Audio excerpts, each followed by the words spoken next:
Risotto rice balls.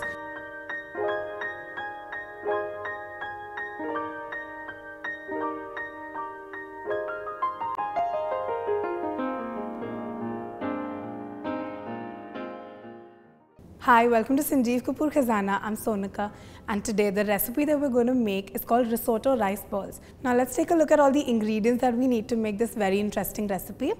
So to make risotto rice balls, we'll need arborio rice or risotto rice, button mushrooms, breadcrumbs, refined flour, mozzarella cheese, chopped onions, chicken stock, chicken salami, parmesan cheese powder, eggs, chopped parsley, chopped garlic, black pepper powder, salt, olive oil, oil for deep frying.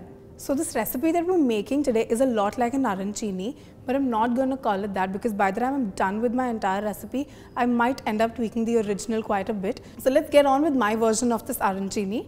And for that, I've got this chicken stock in a can and I'm going to heat this so that when we add it to the rice, the temperature stays the same and we're not adding cold stock into hot rice.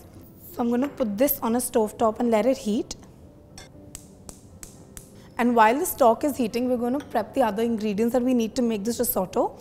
And I've got some mushrooms over here, which I'm going to chop. And now we're going to roughly chop these mushrooms.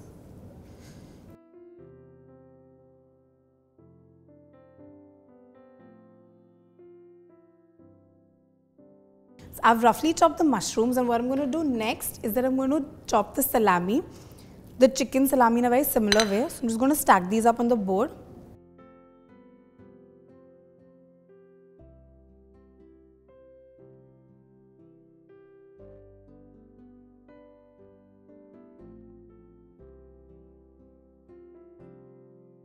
So now that I've got my ingredients for the risotto prepped, we're going to start preparing it. So I'm going to heat some olive oil in a pan. So now the oil is nice and hot, we're going to add in some of the garlic, a handful of chopped garlic into this. And there's this glorious smell of garlic frying in olive oil that's filled the kitchen. I don't want the garlic to go very brown. Before it starts browning, I'm going to add in chopped onions to this. So that's around 1 chopped onion. I'm going to give this a good mix. And I'm going to saute these on like a medium-high heat for a bit till the onions go soft and slightly golden in color. So like you can see, the onions have gone slightly soft and a little golden in color. At this point, I'm going to tip in the chopped salami. I'm going to add a lot of that because I like the bite of salami in these rice balls. We're going to give this a mix. I'm going to cook this on high heat for about 1 to 2 minutes till the edges of the salami go slightly brown. You could also replace the salami in this recipe with some bacon and that really tastes great. So now the salami that I added has gone slightly crisp. I'm going to tip in the chopped mushrooms next. So let's add in a handful of these and let's give this a good mix. You'll notice after adding the mushrooms, the mixture is going to get slightly moist, and that's because of all the water content that's getting released out of the mushrooms. And that is really great because it kind of deglazes all the amazing flavors that are stuck to the pan. So to all these ingredients in the pan, I'm going to add a pinch of salt. And I'm going to mix this again. So now I'm going to add the most important ingredient to make risotto rice balls into this. So I'm going to add risotto rice or arborio rice.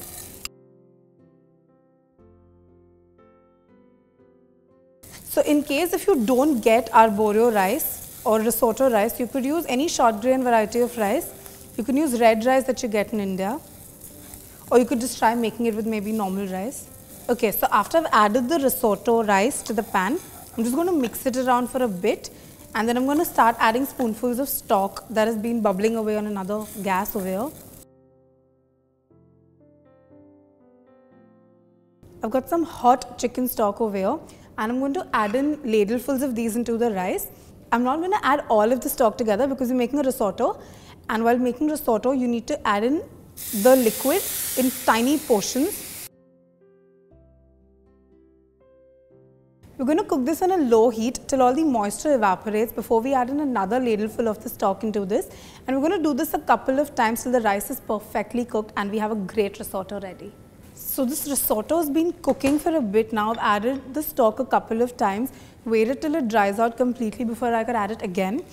And this is like the last batch of stock left. So I'm going to add this to the risotto and let it cook, come to a final boil, and then the risotto is ready. At this stage, I'm going to add in the seasonings for the risotto. So I'm going to add a bit of salt. Be careful about the amount of salt you add because we're going to add Parmesan cheese powder, which is really salty. And also if you've used stock cubes, then even those contain a lot of salt. So you can go easy on the salt in that case. I'll add a little bit of black pepper powder. I'm going to add a bit more of this because this is the only thing that I'm using for spice in this recipe. Give it a good mix. Okay, so next I'm going to add in the Parmesan cheese powder. So let's add in a couple of spoonfuls of that. I mean, what is a risotto without cheese, right? So in goes the cheese. Let's give it a good mix. Next, we're going to add in some parsley for those beautiful specks of green. Let's give this a good mix again. So our risotto is almost ready. You could eat this just like that as a risotto. But today we're making risotto rice balls and we need to go ahead with this recipe. But for that, we need to let this cool for a bit.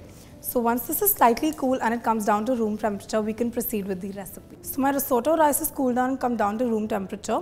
And I'm going to proceed with the next step to make the risotto rice balls. For that, I'm going to add an egg into this. What this does is it creates a lot of binding when we're going to make our risotto balls. So let's add in an egg and mix it in nicely. You need to cool the risotto rice before adding the egg because otherwise the egg is going to scramble in it and then it'll be like of no use adding the egg. So we've added the egg into the risotto rice. I'm going to keep this aside, and while we prepare the rice balls, we're going to heat some oil in a kadai because we need to deep fry these. I've placed some oil in heat, and by the time this becomes nice and hot, our risotto rice balls should be ready to be fried. So while the oil is getting nice and hot, we can start assembling the risotto rice balls. And for that, I've got a couple of ingredients with which we're going to coat the risotto rice balls. I've got some cheese over here. I've got an egg, which I'm going to crack into this bowl. And I'm going to whisk it slightly.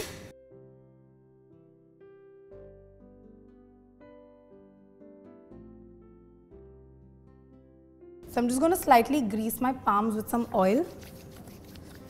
And then I'm going to start preparing a ball out of these. So I'm going to make a ball out of this rice and then I'm going to place 1 cube of mozzarella cheese in between this. So you get that nice stringy effect when you bite into these. Okay, so now that this is done, I'm going to dip this in some flour. So let's coat this in some refined flour. Next, let's dip it in the egg. And finally, let's coat these in some crumbs.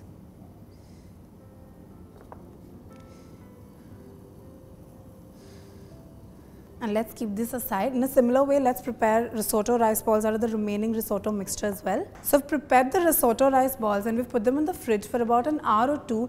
What this does, it ensures all the ingredients come together and they don't disintegrate whilst you fry them. So while my risotto rice balls are resting in the fridge, we're going to heat up some oil. So the oil seems like it's heated to the correct temperature. I'm just going to drop one of these risotto balls into the oil and see if it's going to fry perfect. It seems like it's the perfect temperature and the risotto balls are frying to perfection. I guess it's time to add the others as well. In a couple of minutes, when these go a gorgeous golden brown in color, you can remove them, drain them on absorbent paper, and then you can start the eating spree where you're going to really gorge on these lovely risotto rice balls. We don't need to be worried about everything cooking through because we've made a risotto which is perfectly cooked, and we just need to get a nice crust and make sure that the egg and the breadcrumbs are got a beautiful crunchiness. And the first ball that I added into the pan is done. So I'm going to get that out in absorbent paper, and in a couple of minutes the other should be done as well. So all these seem done to like golden brown perfection. I guess I can remove them from the pan right now. So these are done. I'm just going to cut one so you know how they look from inside as well.